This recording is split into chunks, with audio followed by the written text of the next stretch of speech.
अस्सलाम वालेकुम नाज़रीन, आज हम आपको इस वीडियो में बताएंगे कि पीएसएल सीजन 7 की कौन सी टीम खतरनाक हो सकती है। शादाब खान ने बता दिया। जी हां, हम आपको इस वीडियो में मुकम्मल अपडेट से आगाह करेंगे।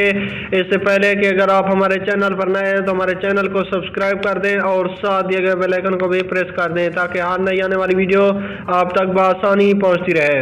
जी हाँ नाज़रीन, आपको बताते चले, कौमी क्रिकेटर और इस्लामाबाद यूनाइटेड के कप्तान शादाब खान ने कहा है कि Pakistan super league PSL season 7 में पेशावर ज़ल्मी की टीम खतरनाक हो सकती है।